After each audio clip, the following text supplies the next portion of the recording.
The year is 1917.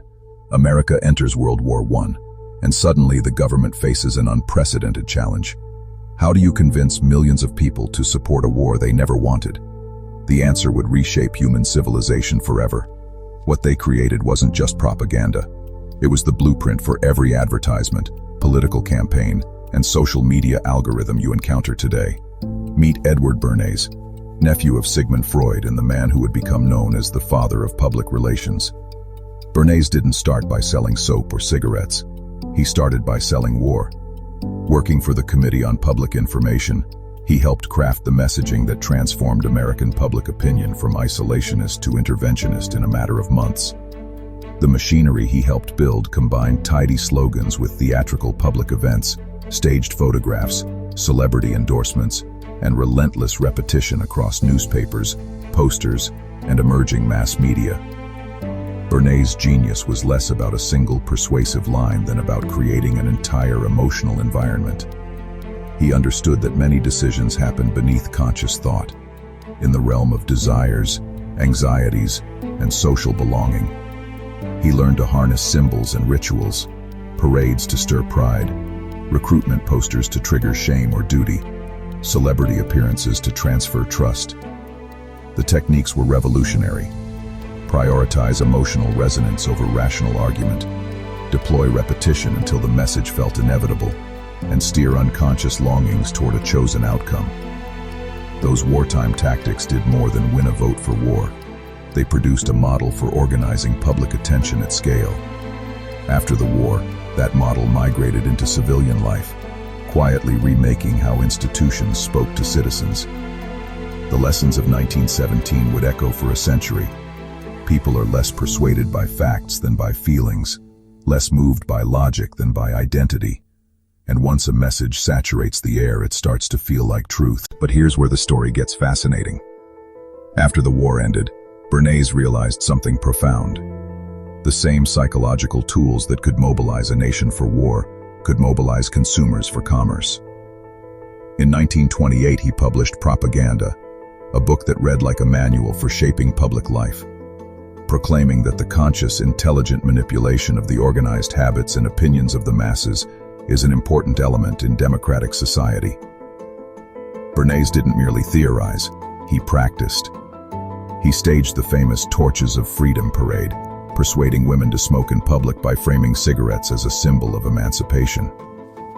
He advised bacon producers to position a hearty breakfast as a modern necessity, turning meals into a marketing ritual. These campaigns were theatrical, rooted in emerging social science, and strikingly effective. They connected products to identity, aspiration, and status.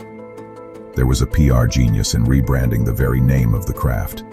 Propaganda smelled of wartime coercion. Public relations promised service, counsel, and reputation management. That shift was more than linguistic. It normalized manipulation as a professional, respectable practice. Instead of coercion, influence became packaged as persuasion for the people, an almost benevolent art of shaping consent. But the ethics were murky. Bernays openly borrowed Freud's insights about the unconscious and turned them into commercial tools. People were being guided not toward objectively better choices, but toward engineered desires. What to want, who to emulate, what a good life looked like. The corporate revolution formalized influence into institutions, agencies, research labs, brand strategists, and later ad industries that would industrialize persuasion. The same techniques that sold war now sold products, lifestyles, and eventually, political narratives.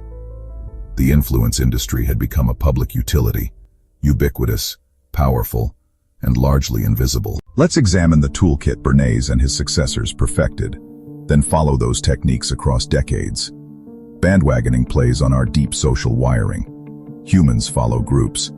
Campaigns amplify visibility, crowds, sales figures, trending indicators, to make an idea look like the inevitable choice. When you see everyone doing something, resistance feels costly. Glittering generalities attach vague, universally admired words: freedom, progress, patriotism, to products or policies with no real explanatory content. It's dressing an idea in virtue. Say, clean energy or freedom enough, and the phrase carries moral heft, even if the underlying claims are thin. Testimonial appeals transfer credibility. A trusted person endorses a product, and their trust rubs off. In the mid-20th century, it was doctors in lab coats recommending cigarettes. Today it's influencers with glossy feeds recommending supplements or political talking points. Each of these tools exploits predictable cognitive shortcuts, heuristics that save mental energy but leave us vulnerable. Repetition breeds familiarity, and familiarity feels like truth. Social proof reduces the cost of decision-making. Authority shortcuts let us outsource judgment to perceived experts. These mechanics were used to sell bonds and butter in the 1910s, cigarettes in the 1950s, and political myths in the 21st century. The medium changes, but the psychology stays the same. When evidence mounted against tobacco in the 1950s, the industry didn't try to prove cigarettes were safe.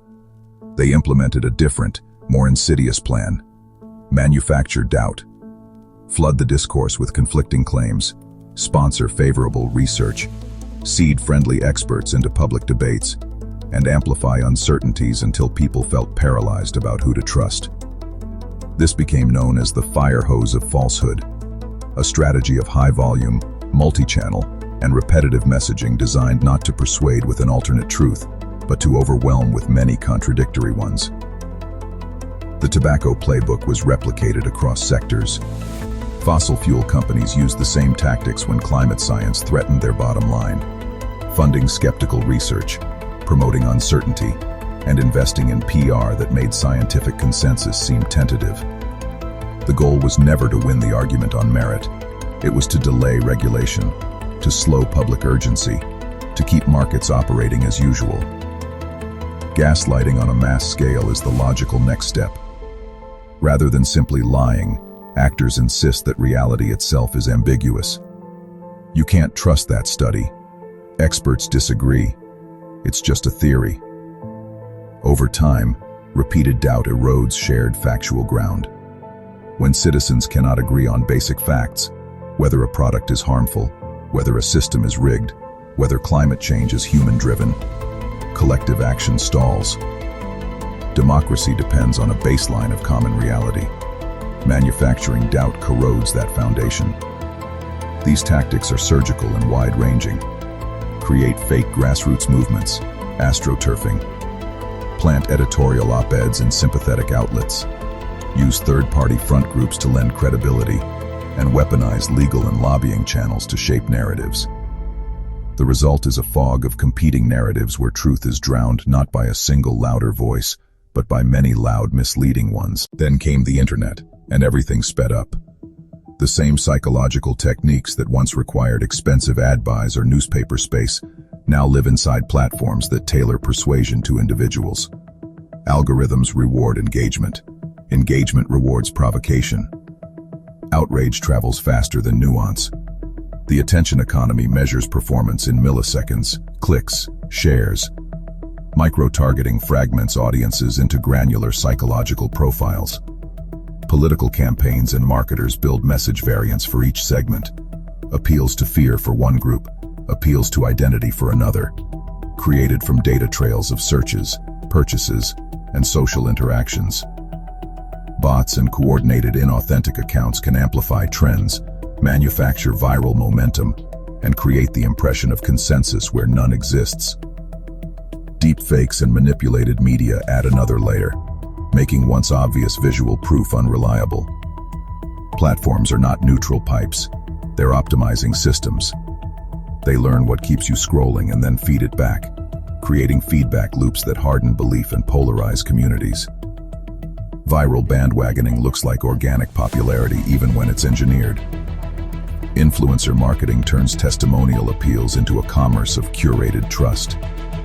Hashtags and memes become modern, glittering generalities. Short, evocative hooks that flatten complexity into shareable symbols. Artificial intelligence compounds the effect. Sophisticated models can generate persuasive copy, simulate credible speakers, or design images tailored to niche fears.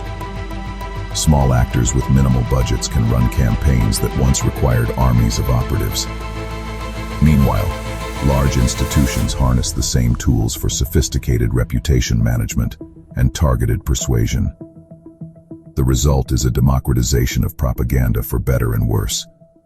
Access to influence is wider, but so is the potential for manipulation. We're living in what media theorist Neil Postman called the age of show business, where everything is performance and information competes like entertainment. When every statement is optimized for attention, truth competes with emotion. But recognition is power. Naming these techniques robs them of some of their potency. Start with simple habits. Slow down. Pause before you share. Ask what emotion the content is trying to trigger and why it might be time to influence you. Check the source. Who benefits if this story spreads? Look for independent verification rather than echoing the same repeat line across feeds.